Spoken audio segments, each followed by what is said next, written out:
kanifanya madharau. Kanasema ati ninanuka kidoda, hawezi kaa na mtu ananuka kidoda. Mambo ya kitanda singeweza. Sasa alikuwa anaondoka. Akakuja asubuhi. Hii dada ya huyu bibi. Akaja anasema mtoto yangu ananyonywa na nyoka. Tuko family, how are you doing? My name is Kingori Wangeshi na hii ni episode ya My Story ambayo tuko hapa katika kaunti ya Murang'a. Mgeni wa siku ya leo anaitwa Harrison. Alikuwa na hamu sana ya kuwa mme na baba. Ilihali katikati ya hiyo safari mke wake akaamua kumwacha na watoto 4. Tusikie hii safari anaendeleaje nayo kulea watoto 4. Hii ni My Story. Mimi naitwa Harrison Wachira Mwangi. Huku kwetu kunaitwa Kamwilo. Niko na miaka 57 na niko na watoto 4. Mama bibi alienda akaniacha siku ile siku ile nikatwa mguu akaenda akaniachia watoto 4. Tutazungumza hiyo, lakini tuanzie pahali shida ilianzia. Ni kwa mguu ndio kisha bibi akaenda, sivyo? Kulifanyika nini mguu? Mimi nianza kugojeka nikalemewa na kuenda.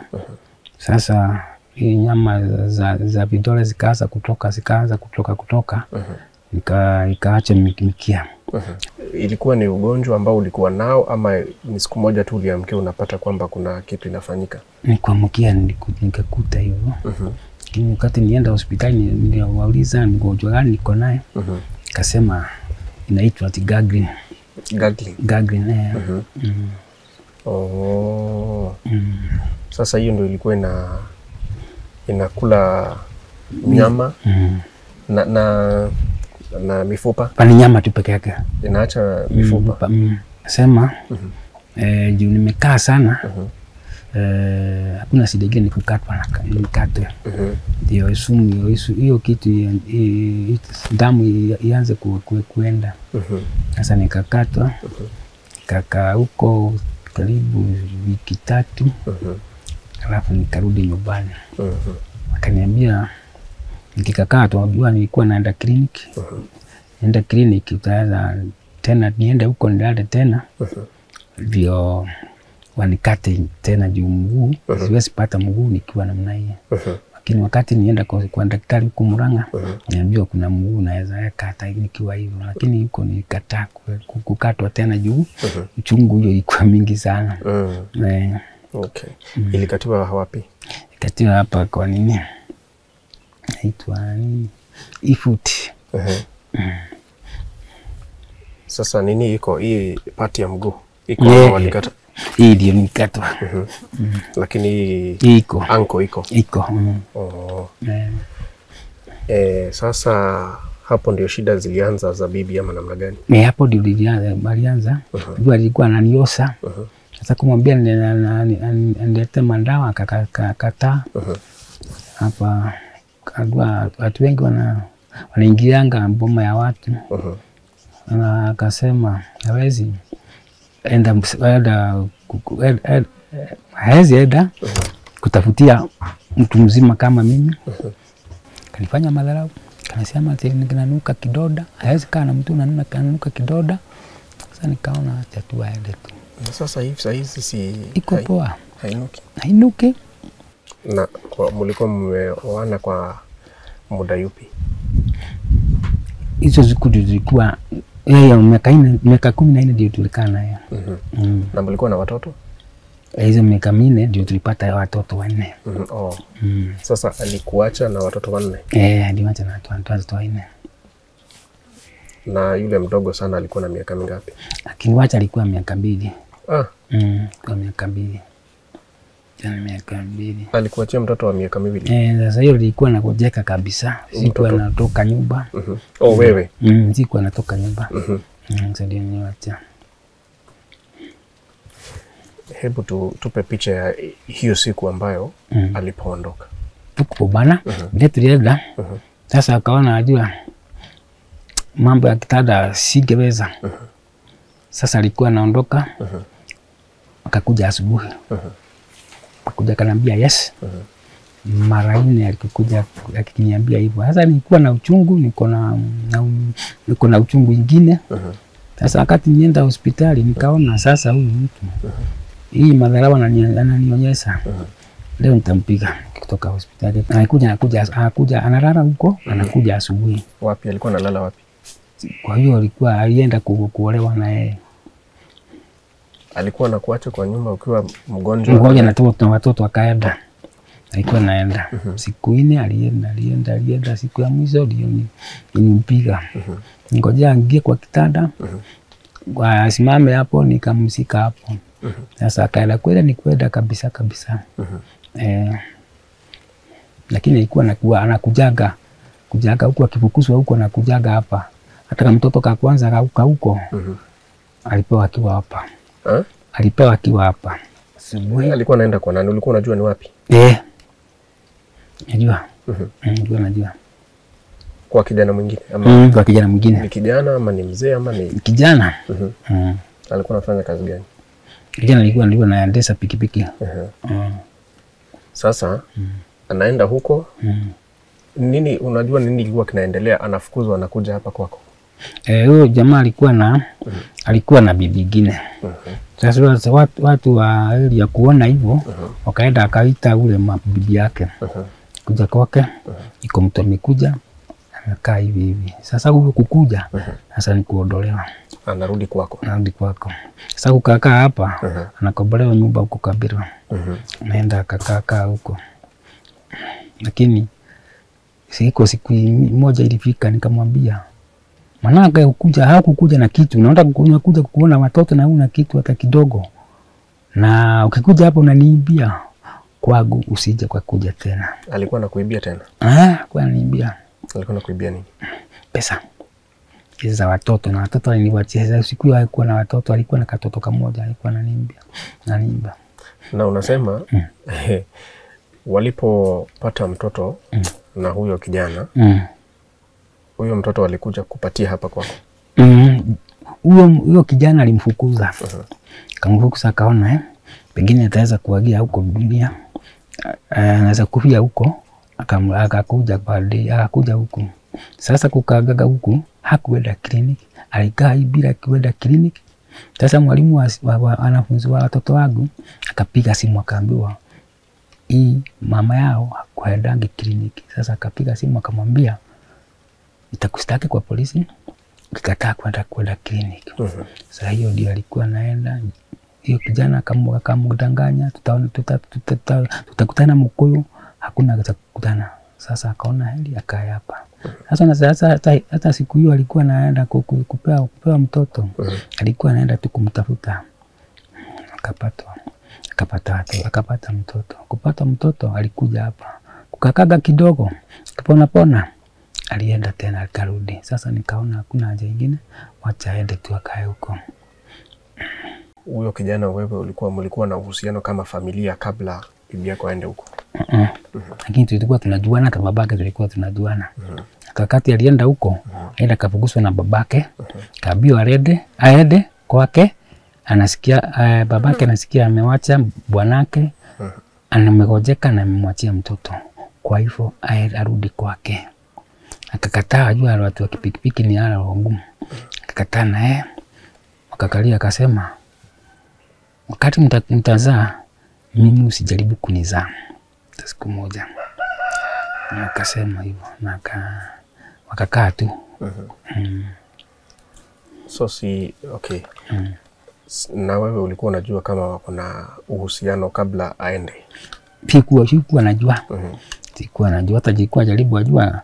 Wakati alianza kuenda, alienda akaweka kasoko hapo Kabirwa soko. Hakwenda soko, alikuwa anakuja saa 5. Sasa nikauliza, hii soko kwani inafungua kwa saa ngapi? Kaniambia saa 5. Unajua sasa nangoja watu wengine wa duka wanapitia hapa. Akasema ndio niseme walikuwa pamoja. Sasa ni mtu mwingine niuliza, kaniambia soko inaisanga saa 2. Sasa kujikia simu yake niangalie. Hataki niangalie. Ilikuwa ya Malikuwa alikuwa anapigania. Nikaenda nikaona kumbe anakuja kama nimepika akakula na zile na vile niko mgonjwa. Nikaona hapa sio mzuri, nikamweleza, nikamwambia sasa tafanya hivi, nikapigia wazazi wake nikawaambia vile anafanyanga. Sasa babake aliniuliza shida yako ni gani? Nikamwambia shida ni nini? Akipata ajali huko kwa barabara ni saa 5 anakuja, nani mtauliza? Tini mtauliza? Akasema ndio. Akikuja mpatie simu, alipigia. Sasa nikakuja nimpatie simu, kapigia, lakini alisema uongo, hakupiga. Alisema babangu aliniambia nifanyanga hivyo. Sasa nakakata. Kuona hivyo wazazi wake hakuwa nasikia na mimi. Hata siku ya watoto wakawa sijui kama alikuwa naenda huko kwa kijana huyu mwingine, lakini kwangu walikuja wakati wa mazizi kutoka siku hiyo. Sasa watoto wangu wakaanza kuhepa, ndio walisema watakuja siku moja kuona watoto wakiongea na watoto. Na wewe ulikuwa na roho nzuri ya kumkubali? Nilikuwa nateseka sana hao watoto. Najua siku hiyo sikukuja na sikukuwa na maji.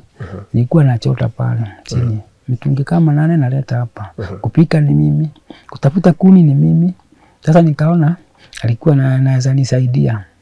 Sasa kuanzia kuenda hivyo, nikaona afadhali kae hapo. Kitu ya kusida mnatetana mtamletana shida na mtu. Kuna haja. Sasa tata mamangu akasema acha aende sasa. Hakuna kitu kingine atamfanyia. Kaenda. Sasa ukamfungulia ukasema ni sawa? Akasema ni sawa. Sasa ukaachiwa kibarua cha kulea watoto? Kulea watoto. Sasa kwa nilikuwa na tabu sana. Mguu inauma? Mguu inauma, kupika ni mimi kwa jiko. Chote ni mimi. Alafu ukiwajoka watu wenyu watawanza kukuhepa. Kuingilia. Ndio walikuwa naona mtoto huyu bibi saa zingine anakuja hapa, atanakuja kuchukua vitu zangu hizo zinipewa na watu. Sasa akaniingia vibaya. Na ni ukweli alikuwa anachukua? Kupika tu alikuwa anapika, lakini kuchukua hapana. Kuingia. Sasa akasema atanisaidia tena. Akasema hakuna shida. Nitakaa hivyo. Na walimu waliona hivyo. Alikuja na kujanga huko kwa sisi kwa kila wiki. Kila wiki wanakujanga, kaniletea chakula. Akasema watoto wangu hata lipa tena shule. Hata uniform alikuwa anapimwa na walimu. Kaanga kidogo. Mama yangu akaaga. Kuaga. Akasema hatu wote akasema ile vitu inakuja na watu ileto huku kwangu. Amesikia maneno mengine zote zikuwe huku kwangu. Zote zikaletwa huku kwangu. Sasa watu kuona vile watu wanasemanga, sasa wakaanza kurudi sasa. Lakini mbeleni kwa ni mbaya. Sasa ninasitaki kuonesha watoto watoto na shida sana. Nilikuwa natoka hapa nakaa hapa kwa barabara na watoto yangu. Kwa mtu anaweza kunaona mtu akakuja ambia watoto akuja achukue mahindi hapa waende waswagishe pesa ndio hizi mkule. Kutoka hapo nikaona iko vitu vingine, wajua akipatia mahindi sina mafuta sina nini. Sasa nilikuwa natembea kutoka hapo nimemtoa nilikuwa naenda kwa mguu mmoja. Kabika hako town nikakaa hapo nikapatiwa sturi kukanga hapo, nikaona watu wananipatia hii. Kutoka hapo nikapitia Magunado. Kukuja hapa watoto wanasema hawezi jua kama kuna shida. Tukakaa vizuri. Wakikula mkate hata sisi tunakuwa mkate. Sasa haya ndio maisha yako sasa? Ndio maisha yangu. Na unafanya shughuli gani pale tumekutoa? Sasa napangusa viatu na shona. Yani haukuketi tu hivyo ulisema? Sio kuketi sasa. Sasa ni 2017 iko mbunge ingine alikuwa anataka kuchaguliwa. Ndio alikuja huku kwangu. Akaniambia shida yangu akiniwekea kakazi hapo. Naweza saidika, nikamwambia naweza saidika. Katengeneza hizo vitu zote, kanipeleka huko. Sasa ndio niko huko. Nanipeleka huko. Na pale unapata fedha inatoshana namna gani? Pesa sio mingi. Lakini watu waziralia, watoto waziralia. Nakulanga. Haija, lakini masinda ni mingi. Haija sasa hizi. Viatu kikuja hapo iko mtu anataka kuwekea soro. Sina mguu ya kwenda. Najua lazima nitumane. Kuletea vitu, kuletea maji, najua ni pesa. Kutoka hapa mpaka town ni pesa. Na siku hizi kazi ni ndogo sana. Naweza enda bila na kifika jioni kuta huna kitu, pengine 100 ama 50. So jioni unapata uko na pesa kama ngapi? 150? 50, 200 hivi. Pengine 200, pengine 300. Sasa hiyo pesa ukipata jioni, hiyo ndio ya chakula? Hiyo ndio ya chakula, fare ya kukuja na kwenda kesho. Na hao watoto 4 wewe ndio unawapikia? Mimi ndio napikia. Sasa siku ile niko hapa. Lakini sasa jioni juu ya kujanga kidogo saa 1 hivi, narudi saa 1 nakuta kama amepika. Lakini unajua napikaga ile itulaba rahisi kama mchele. Unapikia hapa? Napikia hapa. Sasa usiku, okay, kuna jiko, yes, kuna joto, lakini si kuna upepo na baridi? Kuna upepo na baridi. Lakini naona moto wengine na hapatiwa na baridi. Lakini nakuanga mzuri kiwa hapa. Lakini hapa wewe picha kitu hata mbwa hawaingiagi kunini? Anaingianga. Kuna ingianga hata mbwa zaingianga. Tuache mafuta hapa hata nini? Kwa ni mchana. Lakini usiku tunabeba zote. Naondoa hapa. Ndio tutachukuliwa zote. Sio mara ya kwanza upande huu. Sikuwa na sio siku moja kubukuliwa mafuta. Chakula kiweka hapa tayari. This is the status of their kitchen, of his kitchen. But he's doing all the best to provide for his family, for his 4 children, regardless of the situation. Yani, na nguo nani anawafulia? Watu wengine wanajifulia, isipokuwa ni unafulia. Mdogo ndiye anafulia. Tajani mfulia hizi zake ziko hapa, na mfulia jana. Ako na miaka mingapi? Sasa anaanza kujifulia sasa, naona miaka 10. Kuna miaka 10. Unajua kuna kitu itaniguza roho kwamba uko na upendo ya watoto wako. Sana. Hata wanajua, hata watu wa area wanajua. Upendo sana. Ulisema utasimama na wao hadi siku ya mwisho. Hadi siku ya mwisho. Naweza uliza ni kwa nini haswa? Kitu cha kwanza kati nilioa bibi, mtoto wetu wa kwanza aliaga. Pole tena. Na tulikuwa tumeanzana. Sasa nikaona wengine wote nataka na nilikuwa nataka kuitwa jina baba. Sasa nikaona sasa maisha yangu imeisha yote, lakini Mungu akanisaidia, akanibarikia na watoto wengine. Ngipokuwa mmoja mkubwa alikuwa amegojeka. Hii dada ya huyu bibi akuja anasema mtoto yangu ananyonywa na nyoka. Sasa nikasidwa, tafanyaje? Na niona ule mwingine walimtoa kwa ward. Ule alikufa, alimtoa kwa ward, wakaenda naye mpaka nyumbani kwao. Akikuja mtoto alikuwa karibu kukufa. Sasa unasidwa ni kurudisha mtoto hospitali. Sasa waniita, nilikuwa hapo town tu. Akaniita, nikapeleka mtoto. Peleka mtoto, akapatiwa kitanda, karara.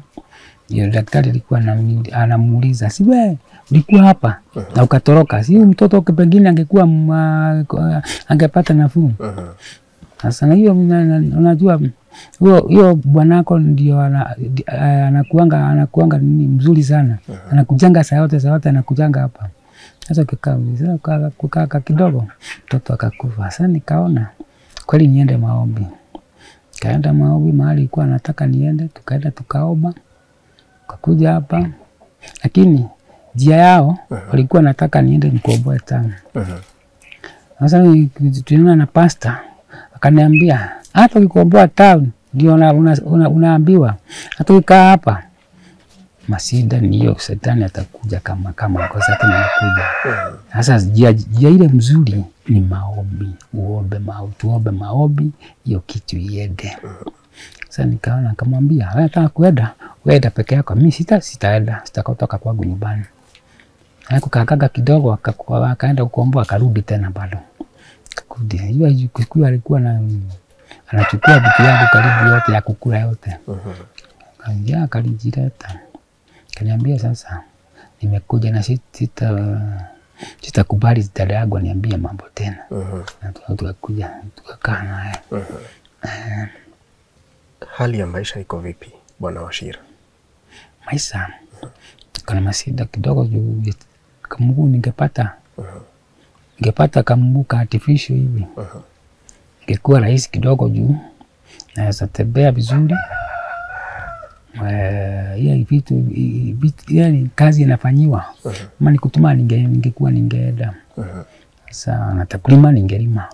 Lakini saa hizi siwezi. Lakini nikipata hayumi. Hayumi. So ni hiyo artificial. Artificial tu. Inaitagwa prosthetic. Nilikuwa nauliza hali ya maisha iko namna gani, manake nikiangalia kitchen naona hali yake si mzuri sana. Hii kwanza nikumbuka inaanguka. Na ilikuwa nyumba kubwa. Sasa nikaona well-wishers wakanisaidia. Wakanijengea hii nyumba ya mawe. Hii sasa. Hii umejengewa na well-wishers. Well-wishers. Hapo ndio walifikisha wakalemewa. Unaona haina dirisha, haina plaster. Haina chochote hata ndani haina chochote.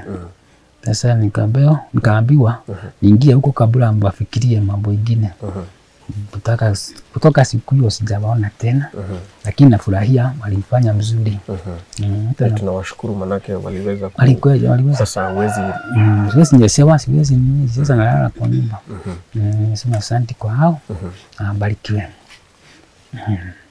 Sasa huwa unaona kama maisha ingekuwa tofauti, mngekuwa mmeishi pamoja kama bibi na bwana?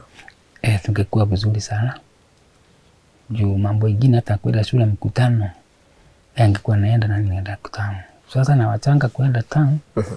Na nikienda kukosa kwenda town. Mwisho ni kukuja kukolalia. Kuna siku mmelala njaa? Siku mingi. Lakini si siku mingi hivyo kuandamana. Siku moja pengine kwa wiki. Hivyo. Lakini si siku nyingi sana. Wakati saa zile naitwa shule, huku naitwa hii kijana anasomea Lokotent Academy. Nichukuliwa na hao wazungu.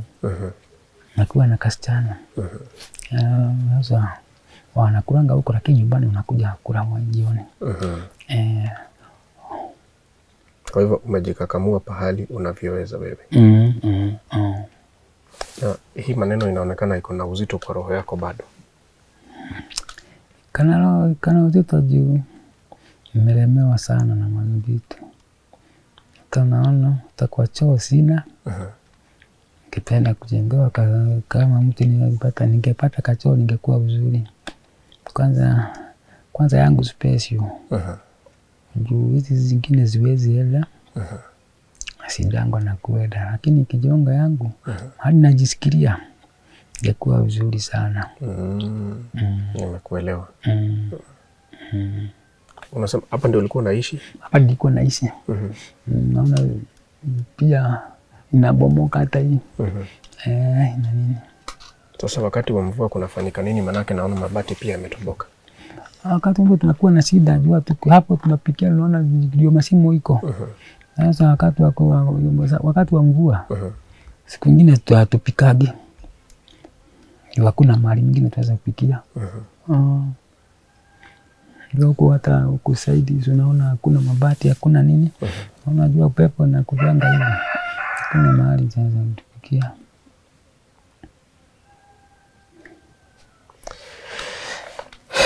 Niruhusu nikuulize, umeniambia kwamba wewe ulikuwa unataka sana kuitwa baba. Na kuitwa mume wa mtu. Mume wa mtu. Mume wa mtu wajua. Mume wa mtu unapewa heshima. Naitwa baba nani? Baba huyu. Unajua jina ni heshima. Lakini ukikaa hivyo bila watoto bila bibi, kuna heshima kubwa.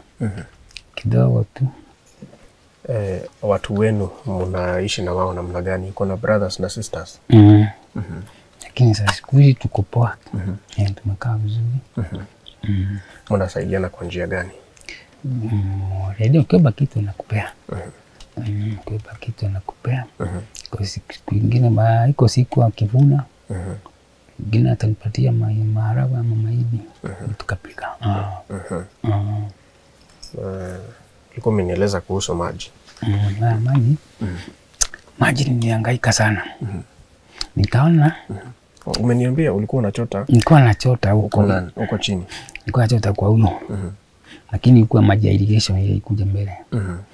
Sasa hiyo maji kaenda ikiisha. Ulikuwa unachota na mtungi na huu mguu? Mguu. Nilikuwa nachota mtungi kama 6 hivi. Mmoja nikavulia nguo na watoto, kuja nyingine ya kuoga na kupika nikaweka hapa. Hata ni wengine wazi anasema ni uongo, lakini hata madam chifu aliniona nikichukua. Agana ukakika.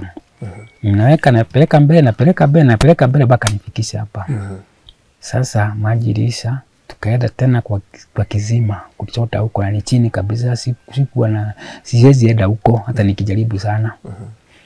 Sasa nilienda kwa hii Muasco, nikaongea na wao na wakanisaidia na maji.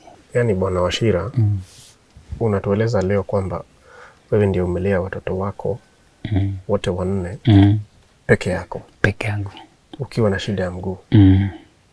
Sasa umenieleza kwamba nyumba ulisaidiwa na well wishers. Wishers. Na hao ni wale ambao wanakujua hapa kwa kijiji. Lakini sasa kiingiana na hii familia kubwa ya Tuko, kuna watu wako mbali wangetaka kukushikilia kwa njia moja ama nyingine. Ni kwa njia gani ama ni wapi unahisi kwamba unahitaji msaada zaidi? Msaada zaidi ni nyumba na mguu. Alafu na hii mahali ya kupikia, hii jiko. Jikoni wanitengeneze na kachoo. Hiyo ni zange kwenda, badala ya kwenda kwa kichakani, nitange huko. Huyo bibi sasa ulinieleza kuliendeleaje? Kumzika. Aliaga ajua akienda huko alizaa watoto 3. Allah. Ni kama alikuwa ameolewa huko ama namna gani? Kama kuolewa tu. Mwisho unajua alikuwa analifichwa. Walienda wakaongea na wazazi wakasema huyo kijana ndiye ako nani na bibi na hiyo msichana yake. Hata nilikuwa tulikuwa tuna kesi huko kwa chief. Yuko anasema. Sasa akienda huko alienda olewa wakazaa watoto 3. Watoto 3, mmoja wa 3 ndio aliaga kipewa. Lakini mtoto bado yuko. Sasa nalewa na sister na dada yake. Lakini hao wengine waliachiwa kijana. Kwa hivyo anakuwa na watoto wawili, niko na 4. Wakati unapotembea huku around huku Murang'a, alafu upatane na huyo kijana, roho yako huwa ina feel namna gani? Nini? Sasa hizi ni feel baya. Lakini sasa zile alikuwa na yeye, ilikuwa nasikia baya. Lakini sasa hana mimi sina. Hata tunasalimiana. Kwa sababu hiyo ni mapenzi ya Mungu yale yaliyotendeka. Kuna mtu anatazama na pengine anapitia yale ambao wewe ulipitia ama unapitia. Wakaoana na bibi amechukuana na mtu mwingine, amemwachia watoto. Unaweza mpea mawaidha gani? Naweza mwambia avumilie. Hiyo ni maisha na Mungu yuko. Namwambia iko watu wengine waliniambia, walikuwa wananiambia usije ukajiua juu ya hii mambo. Sasa wao ndio wamejiua, ndio wamejihang, na mimi niko tu bado. Sasa Sasa nikaona nikamwambia naweza kuambia wasikilizaji kama wajisikirie hivyo, wakae hivyo, baada bora ni kumwomba Mungu tu. Na Mungu anakujanga na njia nyingi. Naona hii nyumba, kanyumba nimejengewa, ni maji nimejengewa. Na pengine kama sikuwa na mguu, nilikuwa na msazili, nilikuwa na mguu singepata kama hii. Sasa mtu ajivumilie tu na kae. Asijike asijigajisihang, asijiue ama kunywa dawa. Kae kama hivi. Na wale ambao wako kwa ndoa. Akandoa akiwachwa. Avumilie tu. Araya watoto wake vizuri. Juu huyo ni kukuja amekuja, bibi ni kukuja amekuja. Na wewe ni wewe uko kwako. Kwa hivyo huku ndua eti usema ati huyu ni wako kutoka maisha. Wako atakuja, pengine wako atakuja. Ama ungekaa hivyo, Mungu tu anakusaidiaga. Na wale ambao sasa wameoana, wale wako pamoja. Unaweza wapea mawaidha? Najua pia umepitia. Sasa kuna utamu wa ndoa, hilo ndilo swali kamili. Watu wanasikianga vizuri sana wakiwa kwa ndoa. Kaanga vizuri, ndasaidiana mambo mingi sana. Lakini tunajua mnapitianga maisha marefu. Wafanya pengine bibi anakasirika, mimi nimekukasirisha. Sasa mambo yote ni kuongea tu, watu wanaongea. Mnarudi tu kwa boma. Okay. Na wewe sasa tangu hayo maneno yafanyike hujafikiria kuoa tena? Sijafikiria. Najua wanawake naonanga, lakini naogopa sana kutoka siku hiyo. Tunaweza leta mmoja hapa. Watoto wangu wahangaike sana. Sasa nikaona siku ile atabuka kwa haya marefu. Pengine nianzie hapo. Lakini sasa hizi niko na mtoto mdogo kama huyu. Mtoto mdogo kama taleta tabu. Jua wanawake ni wale tu. Naweza kuja hapa, nikifika hapa usiku. Kama ikikuja kutoka kwa kazi. Naona tu wanakaa vizuri, lakini watu wanateseka. Nimesikia mahali mengi watu wanateseka hivyo. Kama kwanza nivumilie kidogo, ngojea kidogo, lakini nitapata tu, manake huwezi shida hivyo kusida. Huna mtu wa kusaidia. Lazima upate. Hebu tueleze miaka yao. Huyu mdogo umetuambia kuna miaka mingapi? Huyu mdogo ako na miaka 10. Huyu mwingine 12. Huyu mwingine 15. Huyu mwingine ako na 18. 18. Wamechanganyika aje? Kijana huyu at least wa miaka 10 tunaona ni kijana wa kiume. Wa pili ni mkasichana. Huyu mwingine ni mvulana. Mwingine mvulana. Kasichana niko na kamoja tu. Okay. Na kako 12 years. 12 years. So wote tuseme ni teenagers. Teenagers. Okay. Na unasaidiana na nani ili waweze kuzungumziwa? Unajua sasa wanaendelea wakikua pia. Kuna mtu anasaidia, lakini sijui ni gani ilifanyika.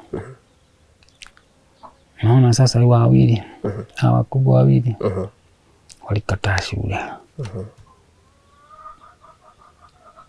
So mmoja angekuwa maliza mwaka jana. Form 4. Form 4. Nilikuwa nasomea huko Kiru. Kiru na ilikuwa gavana. Basari.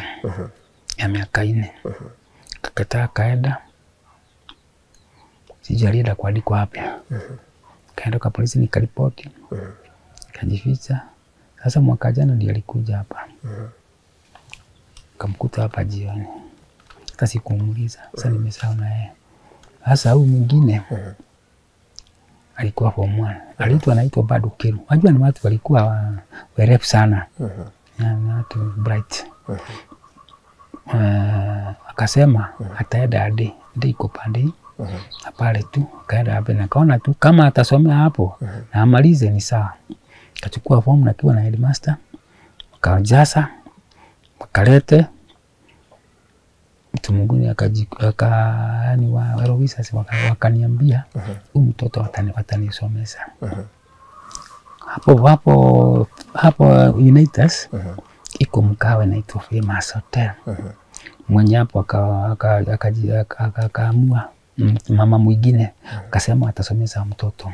Hivyo kaniambia nipeleke mtoto amuone, pigamunulia manguo, uniform na kila kitu, na akampatia namba, akipatwa na shida haya anampigia. Sasa kaanga kutoka kusoma mwaka mzima haya akakataa. Sasa sijui mambo gani. Sasa nimebakiwa na kasichana na akatukatoa ndio wanasoma. Sasa na shida ninaandikwa haelewi sana. Na mimi naona kama wakaweza kalishwa chini, na hii familia yetu ni kubwa sana. Kuna watu pia wana huduma za kuzungumzia watoto, watu, familia. Unaona kama wakizungumziwa wanaweza at least tuweze kusave hawa wawili wenye wako shule. Hata mimi na shida, hata haki zangu ndio naangalia watu tu. Unaona vile umeshikilia masomo, usome. Ungetaka kukuwa nini ukikuwa mkubwa? Mwanajeshi. Unataka kuwa mwanajeshi, si ndio? Haya, saa hii jeshi wanachukuana, lakini unaona sasa hujafikisha hiyo miaka. Lakini pia lazima ukuwe umesoma na ukuwe na discipline, si ndio? So usikize dadi. Si unaona dadi venye anajitolea? Hadi ananiambia jana alikufulia manguo, si ndio? So wewe ukuwe na discipline, usome, na hiyo dream ya kuwa mwanajeshi. Imagine ukikuwa KDF, unapiga salute pale wakati kuna president anakuja anatembea katikati yenu, kuna bunduki, unalinda Kenya, unalinda dadi, si ndio? So but ya muhimu, unajua hiyo inaitwa nini hiyo jeshi? Disciplined forces. Lazima ukuwe na discipline, si ndio? So usikuwe kama brothers wako wale walikataa shule, si ndio? Ukuwe kielelezo kizuri na discipline, alafu utatimiza ndoto yako, si ndio? Usikatae shule baba. Dadi amesimama na nyinyi. Na tumekuja kuwatembelea. Ndio tuone vile maisha inaweza badilika. Hii ni kitu kidogo. Future itakuwa better, si ndio? Yeah, be a good boy. Sawa? Thank you. Asante. Thank you. Sawa. Familia ya Tuko, mumesikia wale ambao wanaweza kusaidia bwana Wachira, tumuite mzee Wachira, aweze kuzungumzia watoto wake, haswa wale wawili walioko shule, the last born na second last born, ili tuweze kuwa salvage. Manake wale wawili walikataa shule, lakini pia wanaweza zungumziwa, manake wako na maisha marefu na baba yao anajikakamua ili at least wawe na maisha better. Manake his vision na katika roho yake ni kuitwa baba. Ameshaitwa baba, sasa anataka aone maisha yao yote yakiwa mazuri. Kama namna gani bwana Wachira? Asante sana. Wewe ndio nataka hivyo. Nataka ningefurahi sana ningeona watoto wamekaa vizuri. Hata wakikataa kunisaidia, nisaidia wenyewe, ningekuwa nimefurahi. Hiyo ni mapenzi ya baba ya dadi. Asante sana. Karibu sana. Kuna mtu angetaka kukufikia. Kuna mtu anaweza sema mimi nitasimama na bwana Wachira, tumsaidia apate prosthetic leg ama hiyo mguu artificial. Umeniambia kuna watu walikupea maji, Muasko, asante sana. Na wale well-wishers walikujengea nyumba, wakakutoa kwa matope na iliyokuwa inabomoka. Tunawashukuru pia. Asante. Kwa hivyo wale ambao hukuweza kufikia wakati huo, unaweza wapea nambari yako ya simu hapa. Okay, sasa. Namba yangu ni 0724 154 215. Irudie. Namba yangu ni 0724 154 215. Na jina lako liko registered ni gani? Harrison Wachira Mwangi. Harrison Wachira Mwangi. Asante sana. Karibu sana mzee wetu. Tumesema asante. Na tunatumai kwamba story itabadilika. Hiyo uzito ulioko nayo kwa roho itapungua na maisha ikuwe mazuri zaidi. Mazuri, tasema asante sana. Ngai Mungu atajaribu, atafanya tu. Jambo ambalo limenigusa mimi mwenyewe ni yale mapenzi uko nayo kwa watoto wako. Bila kuangalia circumstances, wewe umewapenda unconditionally na unawasaidia vile unavyoweza. Hilo limenigusa sana. Na I'm sure pia limegusa mtazamaji. Na hapo ndipo tunaweza sasa kusimama na wewe kwamba tunaona haukuachilia. Sikuachilia. Hata kama mguu iko na shida, bado umesimama na wao. Yani mwanaume kama wewe ambaye ulikuwa umeoa, kujitolea kwamba utakuwa unawapikia, unawafulia nguo, si jambo la kawaida. Ni umejitolea kabisa. Tunajua ni wengi, lakini circumstances pia zina ni tofauti. Shukran. Asante sana. Natumai kwamba mambo yatabadilika. Tabadilika. Ya Mungu tabadilika. Kabisa. Tuko family.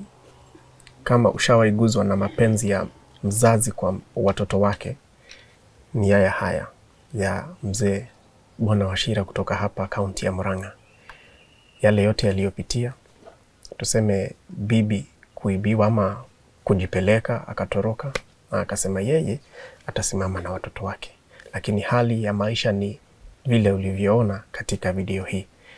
Na basi Tuko family, as we always do, tunasimama na mzee Wachira, pia yeye akuwe na testimony kwamba Tuko family ilimtembelea na pahali tulipompata si pale tutakapomwacha.